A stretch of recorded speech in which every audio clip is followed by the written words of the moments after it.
Top tips for first-time buyers. The first thing would be to plan and prepare for what it is that you're about to do or what you want to do. Don't just get excited and rush out meeting estate agents and looking at websites with pretty pictures on them.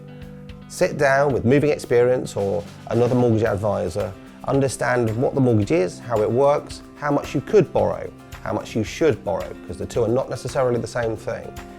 Is the amount of that mortgage payment going to fit in with the monthly budget that you've got in mind? Does that also fit in with your plans for now and also in the future? And then my second tip would be, get an agreement in principle so that you can prove to the estate agent when you get there that you've got the money behind it, essentially, and you can put your money, or at least the bank's money, where your mouth is.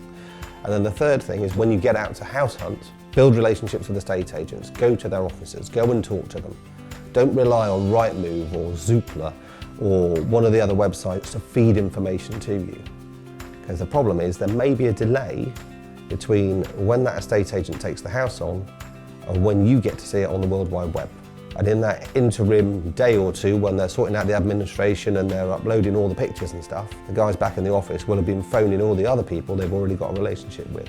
So if you want a chance at 100% of the houses and not just the ones that make it onto Rightmove, you need to know that estate agent and you need to have been talking to that estate agent. One of the common mistakes I've alluded to earlier in this video within the top tips, more than once I've sat down with somebody who's found a house and they're very excited and they've already got in their mind what colour they're going to have the walls and where they're going to put the sofa. And then they sit down to look at the mortgage and I've had to turn around and say, well, unfortunately, I work with the lenders and I can't think of any that will give you the amount of money that you need. Or I've turned around and said, okay, you want that house, but it'll cost £800 a month and you told me your budget's £600 a month. And you can see their hearts breaking. So help yourselves and also help me to have a better day by making sure you know what you can do before you try and do it.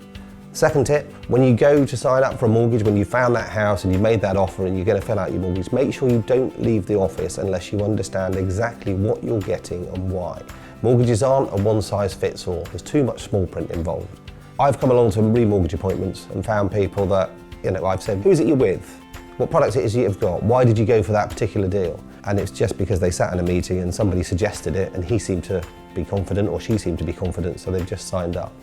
And I know they'd spend more time buying a pair of shoes. A mortgage is going to probably, for most people, be the largest financial commitment you're going to have. You need to understand it. And the third common mistake I see people make is they don't look at the bigger picture. They look at particular aspects of a product. So very commonly, people are obsessed by interest rates. They think they must have the cheapest possible interest rate. Or conversely, they'll look at fees and become really focused on that particular area. You need to understand a bigger picture. You need to look at it and say, okay, if this is a product that I'm going to be tied into for the next 2 years, how much will it cost me for the next 2 years, or 3 years, or 5 years, or whatever it is? And you need to find the right balance.